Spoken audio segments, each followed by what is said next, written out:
Hello, readers. Welcome to 20 Questions with Your Favorite Author, where we ask authors important questions like, why would you agree to be on this podcast? I'm Kelly Lynn Colby, editorial director at Cursed Dragon Ship Publishing. This week, we've booked Berta Platas, an award-winning author of Latina romance, as well as co-author with Michelle Roper of the popular YA fantasy series, The Fair Folk Saga, and the new By Honor Bound series, co-written with Nancy Knight. Berta lives in the Atlanta area with her husband and dogs, and when not writing, she plays board games and D&D, hangs out with her children and grandchildren, and is a reluctant grass farmer for her HOA. If she's not your favorite now, she will be after.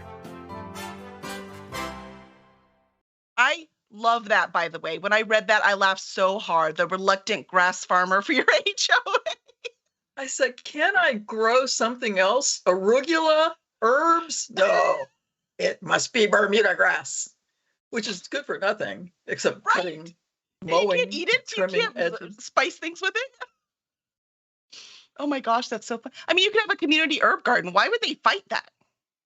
I don't know. And I want chickens because eggs cost like gold now. But no chicken. My mom has chickens. See, we do have to hook you up.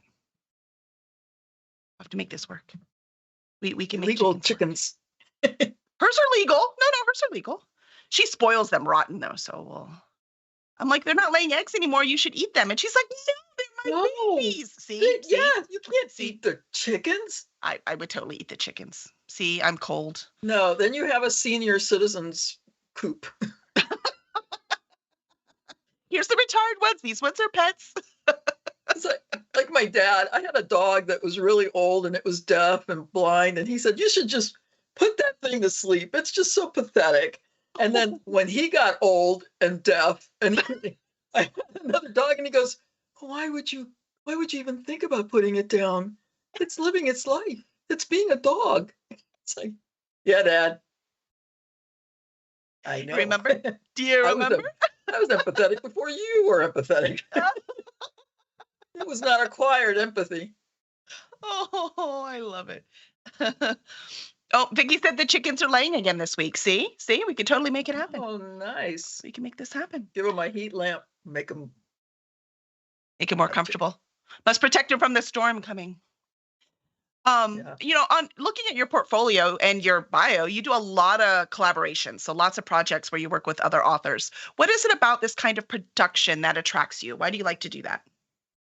It's probably because of some kind of ADD. Because I love to write. I write all kinds of things, but I want to write more.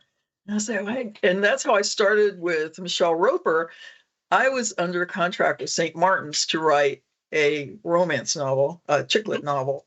And my dog is here. Don't howl. And I had this idea for this girl who lives at a Renaissance fair and finds out she's an elf. And she gets to move to the Renaissance fair, and it's wrecked her life. And then she finds out she's not even human. And Michelle is like, she's got the most fertile imagination. She's amazing. And so I said, hey, would you write this with me? And she's like, oh, yeah.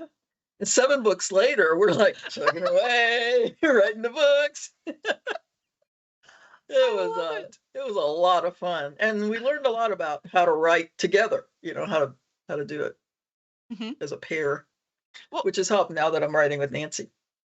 Right. So we've got all the doublings going on. So what do you think the rest of us can learn by working together on a project like that? Like, what did you learn? Communication is key. Leave your ego at the door. Your words are not golden. All kinds of things. Sorry.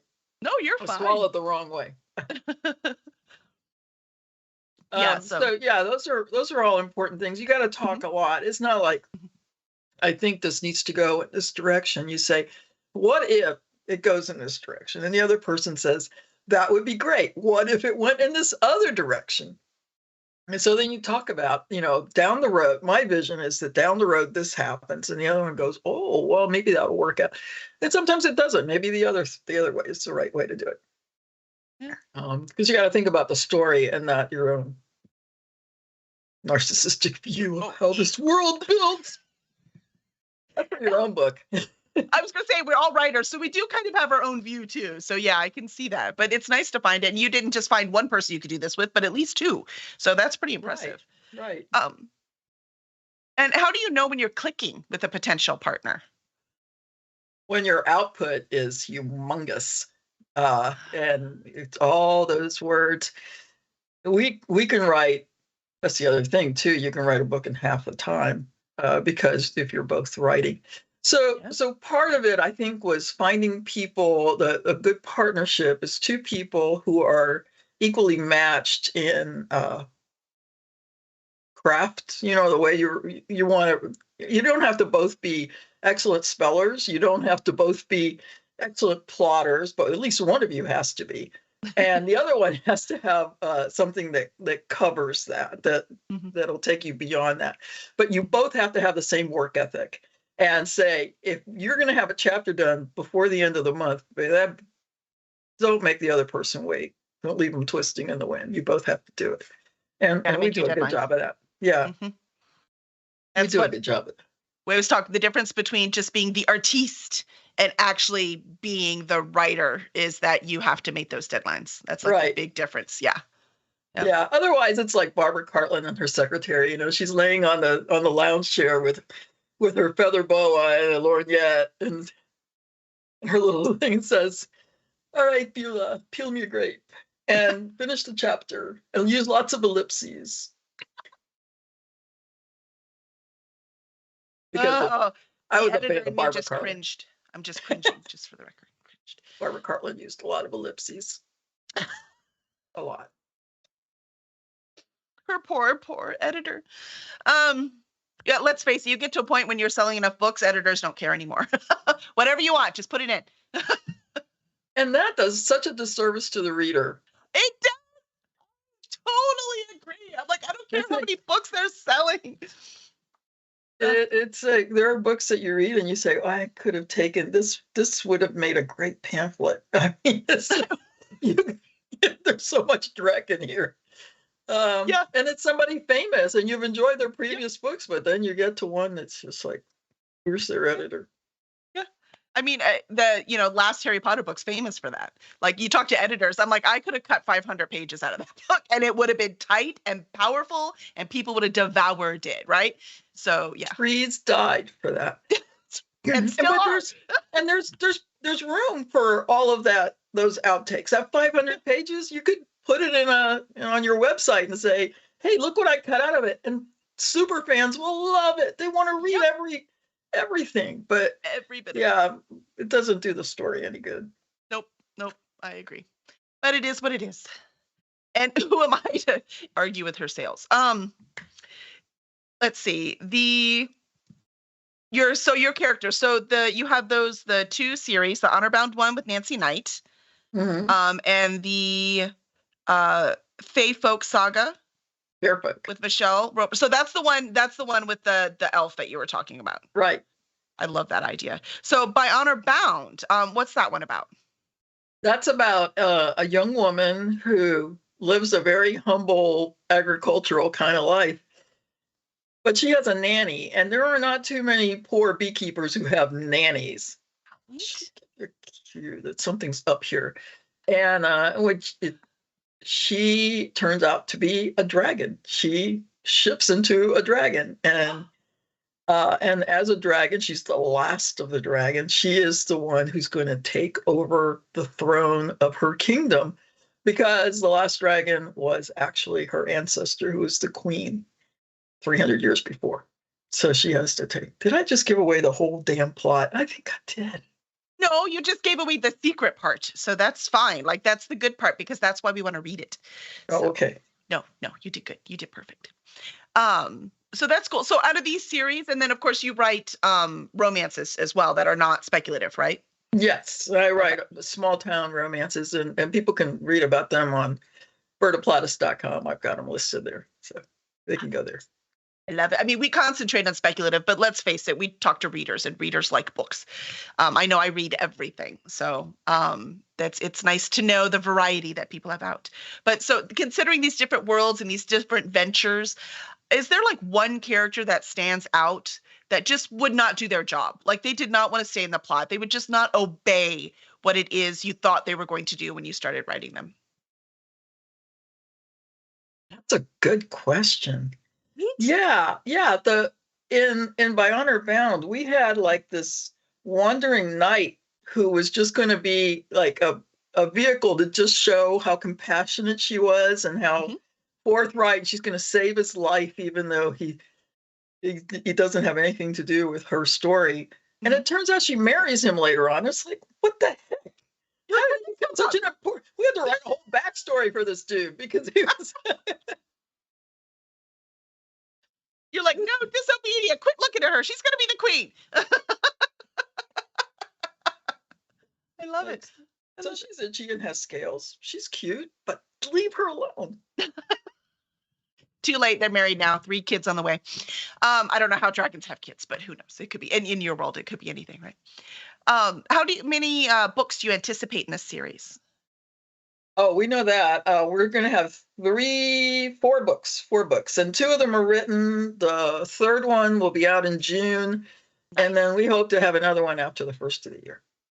Oh, that's perfect. Every 6 months. I like that. That's a good rate. I like yeah, and if they turn out to be, that we love it because we've already built this world, we'll keep writing. But for now, it's 4 books. Okay. Well, again, considering all these characters, then which one do you relate to the most? Doesn't have to be this series. It could be any. Any series. I am currently writing a witch cozy mystery. Ooh, they're so popular right now. Like I'm publishing one right now. So yeah, that's really cool. Yeah.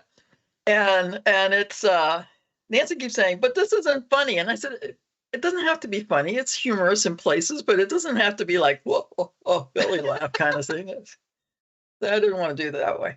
But I'm having a lot of fun with this witch, and I'm having a hard time separating her from myself because I keep, I want her to have certain characteristics, and my voice keeps shoving myself in there, and I'm like, no, she wouldn't act like that. That's Berta. Where is she and where is Berta? Hold on, let's look at this. Are you writing it in first person? Yes, it is first person. That's when I have trouble because my paranormal thriller series is in first person, and a lot of things that she says are things that I would say. So I just embrace that at the beginning. Just like everything else that writes third person, right? It is what it is. The only one. This is the only one she can be like me. It's fine. So no, that makes sense. I think it's a lot of people with first person. That's kind of where it ends up. Which is why we like to read it. We feel like we know a little bit more about you. Yes. So be careful what you write because that is what the readers are interpreting. My dad read one of my books and it had a really hot and heavy sex scene, which I've gotten away from. I don't write that way anymore. But he was like, "How do you know these things?" I said, "I've been married for 20 years." And he goes, "But married people don't do these things." And I'm like, "All right, here's my violin for your love life, Dad, but I'm not going to go there." Should I say happily married for 20 years? Does that clarify?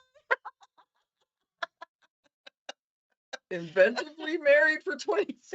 We would like to stay married, so hence, yeah. Oh, I love it. Your dad sounds like a hoot. I need to meet him too. You'd have to have a Ouija board, but he'd probably be happy to come. He would come. He would know.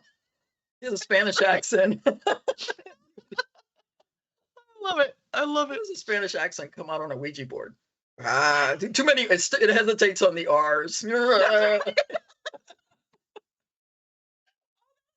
ending up in a book. Hold on, I'm gonna write it down before I forget it. Okay. Oh, that should happen. Accents on the Ouija board. Oh my gosh, it's so funny. See, now you're writing a witch book. You've got to use that now.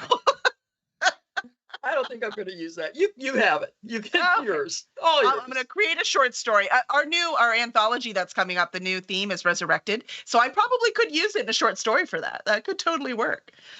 Well, normally when you're creating a new story, what comes to you first? Is it like the world? Is it a specific scene, or is it a character? It depends. I've had all three happen. I've had situations come up and say, what if this happens? And then Mhm. we create a character that fits in there.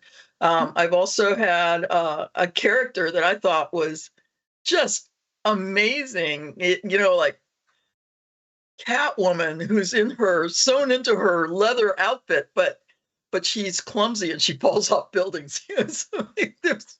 So what would happen if Catwoman couldn't hang on and was just always falling down and landing in the trash cans? Opossums. Like a This good is not character. dignified. It's not dignified. Not dignified. Oh, you know what? We do have a question in the chat. Og is not sure what a witch cozy mystery is.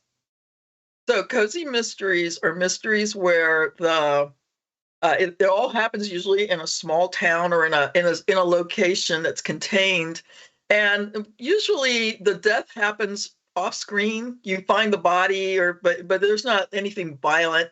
It's not like a police procedural, and the person who solves the mystery or detective is usually not anything to do with the police, except maybe the girlfriend or the cookie baker for the police or something like that. And then in a witch cozy, she's a witch. And in mine, the whole town is full of all kinds of creatures that have banded together in this little place far up in the mountains of North Carolina, uh, and it's hidden from human eyes. So what happens in the first book is that somebody threatens to expose them, and they end up dead. Who could have done it? Could have been anyone. My Dun, gosh. dun, dun. So that's the premise of the book. I love it.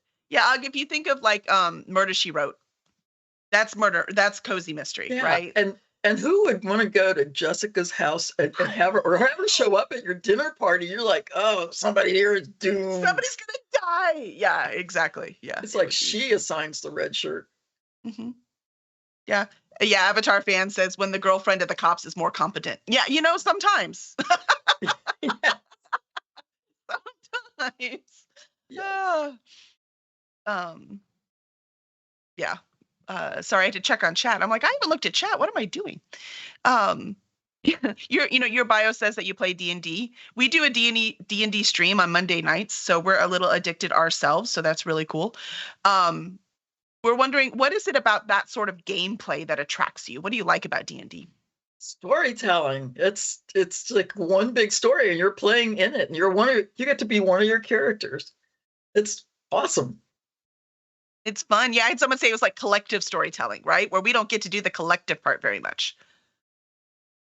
So it's kind of nice. But yeah, I mean, you work with partners, you do collective storytelling all the time. All the time. Yeah, that's kind of cool. I like it. Except in this case, in this collective, I'm the DM, so it's just like me being the editor. I still get final say. It's I'm gonna My tell you where the son is periods the go. DM. My son Tony, and he is. I mean, he grew up going to Dragon Con, so he comes by his geekery, honestly. But he he he just turns into a really great DM, and so he's leading us around, and every once in a while he sends me a little chat, and he goes, "Don't do that. Don't do that." He knows I what we're don't. about to do. That's awesome. That's funny. Um, of all the worlds that we've talked about or haven't talked about yet, which one would you like to spend a week in? Oh, I don't want to be in Cursed because there are so many horrible things that could happen to people there. Um, the Renaissance fairs are so much fun. I love Renaissance fairs. Them. Love a Ren fair. And after writing these books, I look at people and go, "You're really human." Not be. Yeah, but this new one, this Witch Cozy. Imagine a town with the forest rangers are all werewolves and the bookstore owner is a vampire. It's like I'd like that. I'd kind of hang out there. I Right? want to, as long as I'm not the dead person. I don't want to be the dead person. Well, there's got to be some humans that hang out just for fun, right? Well, some of the children, if they've been married with humans, so some of the children are humans. There you go. See, Yeah. they can't get rid of us no matter how much they try. We're like We're useful. Cockroach. Or Virus. food. Or nice. Yeah. Yeah, they need food too. I mean, we have uses. It depends on which Doctor Who episode, whether we're awesome or whether we're the problem, right? It can go either way. It depends. Who's the writer this week? Okay, we're the problem this week. Got it. Okay, let's go. Are you excited about David Tennant coming back for the new? So excited. I'm just like shaking. I know he's only supposed to be like temporary, but I'm so excited. But I don't care. I'll take whatever I can get. I'll take it. So will every other fan in the universe, I am sure. We'll take what we could get. Oh my gosh. Although after seeing Broadchurch, now I'm going to look at him and go, are you going to be all serious and glum and Scottish, or are you going to be Doctor Who like you were? You can't help it. That's who he is naturally, right? Like, he is Doctor Who. He's a goofball, just like the Doctor. He's awesome. Is there anywhere that you visited in real life that inspired a place in your novel? Well, Renaissance fairs. Yeah, there's those. It's true. I'm going to be looking at all these characters differently when we go this year. Yeah, you should. You should look at them and say, it's like, look at the Queen and say, are you really a vile? No, you're not. Yeah, but if you were an elf, there would not be a better place to hide. Or if somebody gives you something to drink, look at it suspiciously and say, what's in this? Everybody else will back away. Just bring some dry ice with us and drop it in. What happened? You gave me the wrong one. I'm not human. Doesn't give me this one. Oh, I love it. I love it. So many tricks we can play. Let's see. Sorry, chat's talking. What do we have? Are you really wait, I shouldn't ask. I could die. Yeah, exactly. Don't ask. Never ask. Yeah, never ask. don't ask. Don't ask. What upcoming project are you really excited about? Oh, I think getting to the end of this Witch Cozy Book 1, which is got a couple of tentative titles, so I'm not going to commit to one, but it's fun. It's fun. And the town set in a town is called Cauldron Cove. Oh, that's cute. Cove. Yeah. Is Cove in the mountains though? Isn't Cove on the ocean? Cove can be a flat area surrounded by mountains. It's like a shallow, deep valley that's kind of a flat area. But it's also on a sea cove, but it's also. Look it up. That's cool. I believe you. I believe you. I think that's cool. It's clever. You're going to teach people stuff. What are you thinking? Teaching people stuff in their entertainment. Oh. How dare I? What have you watched lately that you've really enjoyed? Well, watched or read that you've really enjoyed? So much. Oh my God. I need to set it all aside. Oh, I'm going to show you one. Hold on a second. Okay, perfect. Ooh, this is show and tell, everyone. We're ready.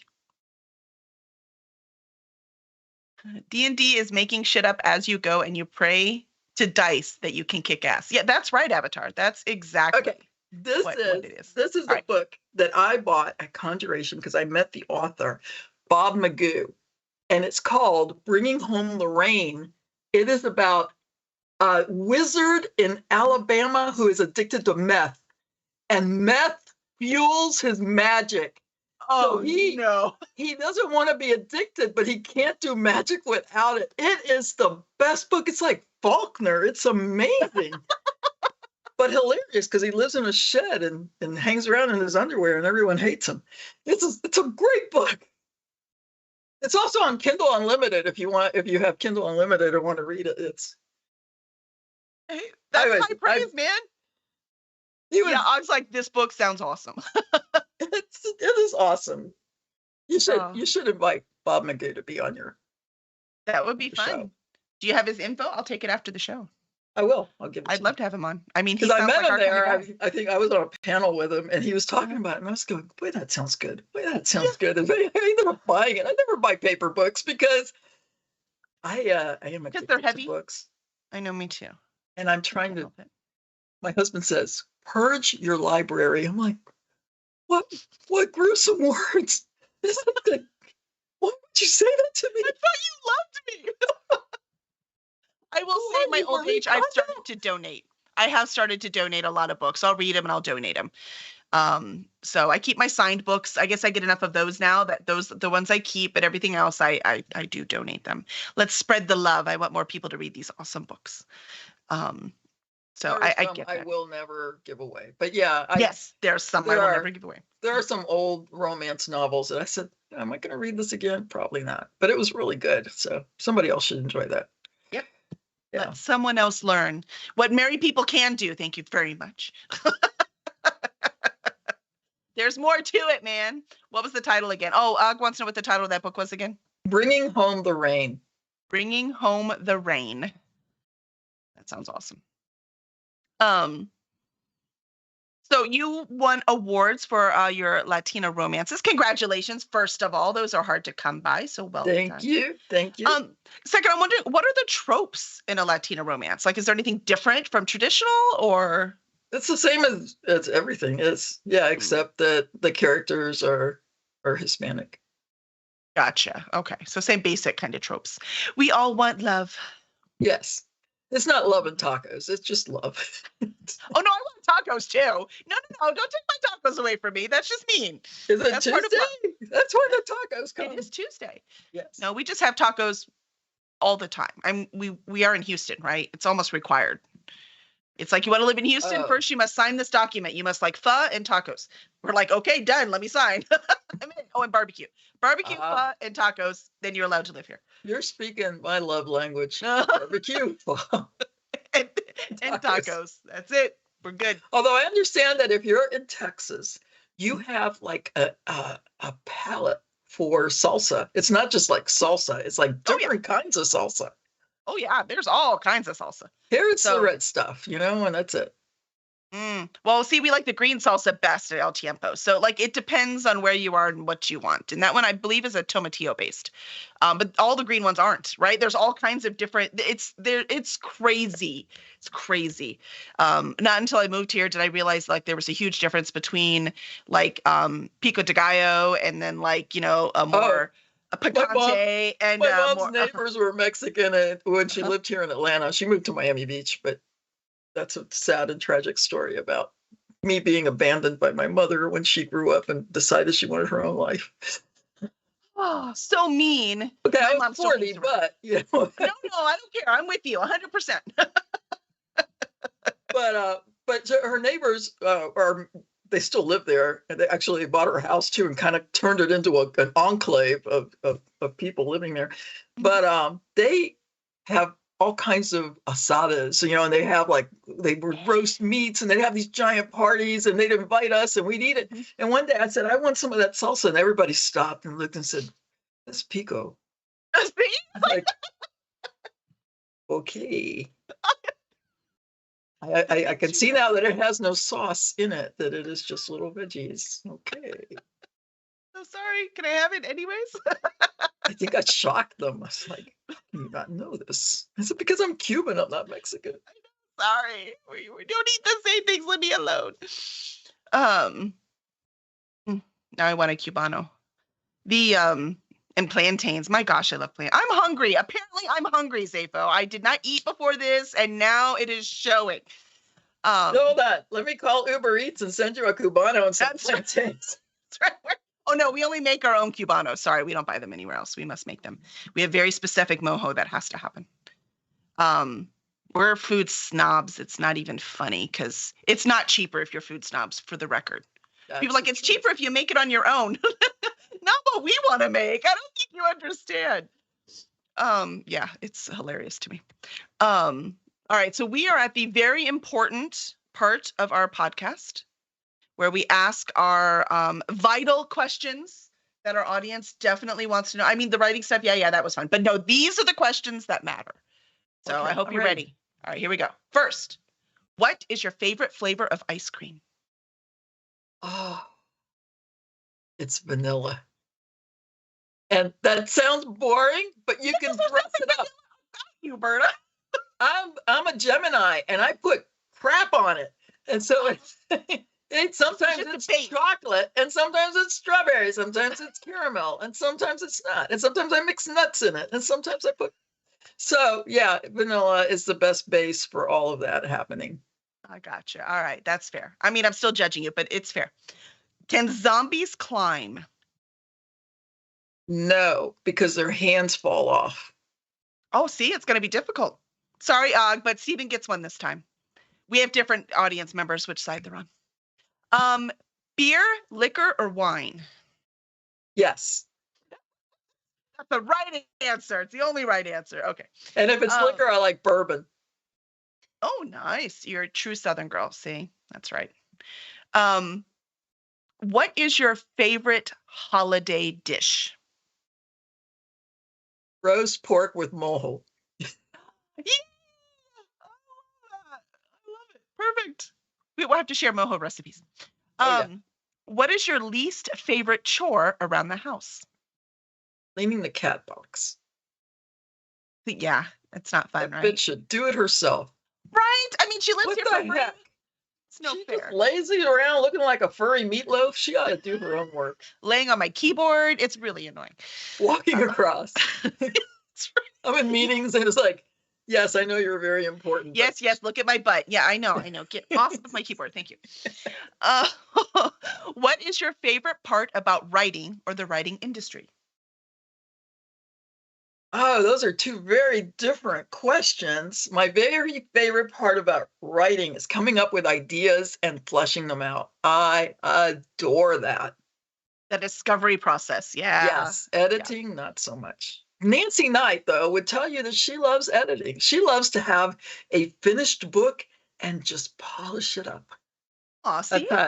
See, Part of making good partners. That's right. Makes That's us right. good Gotta partners. balance. Mhm. And about the publishing industry, I love going to conventions and meeting readers and other authors. And I love to hear how other authors do their thing. I love it's like, do you have a cup of coffee or tea that you have? Your favorite cup? Is it a favorite drink? What do you do when you're sitting down? Do you light candles? Do you sacrifice a virgin? Do what do you do before you write? It's all good stuff to know. I know we need these. This is important. We must know the Do you, secret to your success so we can imitate it and it not work and we have to find our own way. are you a plotter or a pantser? That's another. That starts fights in bars, but that's a great one to ask. Well, BarCon's the most fun anyways, so yeah, it'll totally work. Let's see. Where's that? Oh, I was gonna ask, but I don't know if you have both. This is gonna be a tough question. Do you prefer cats or dogs? I have both, and it depends on what mood I'm in, which one I prefer. So on cat litter day, it's definitely dogs. Yeah. Yeah. And if Walter has stolen some broccoli off of somebody's plate and has gas, not Walter. Oh, yeah. You're like, nope, cats today. Cats are my favorite. Sorry. That's it. Yeah, must have cats. Yeah, yeah. Og says answer is always dogs. No, Og. Sorry, we have both. I can't help it. I've got both. I love my cat. She is like a wild animal. It's like having a possum or something in the house or a fox. She's like, if she weighed 70 pounds, she'd be downright dangerous. But she's my little putty cat. One of my cats is the only animal we have that actually cuddles with me. So sorry, I take my cat. And finally, where can fans find you and your work? BertaPlatas.com and also on Facebook, because I'm not one of these people that has like the Facebook author page, and I put it all out there. Nothing's private. You just friend me there, and if you do want to send me a friend request, tell me where you saw me, and that you saw me here, and then I'll accept. Otherwise, I'll like, who are you? Who are you? I'll just put Dragon Con up and then you can accept me. See, it'll work. Yeah, that works. It'll totally work. You're like, oh, you're one of us. Done. It's like, I'm that Nigerian prince I told you about. And I was like, no. I've talked to you before. I bought a lottery ticket. I don't need you. Sorry, Nigerian prince. I'm set. So excellent, excellent. Thank you so much for coming on. So now that Berta is your new favorite author, please make sure to review her work. You can also review us wherever it is you can get podcasts. You can subscribe on YouTube and follow us on Twitch. And we will see. We are off next week because Zafo has like a job and stuff. So he has to go to Dallas. Jeez. So no loyalty. But the week after that is our 100th anniversary. We're going to be at Superstars. We're going to film it live. And we're extremely excited about that one. So we'll see you then. Thank you, everyone.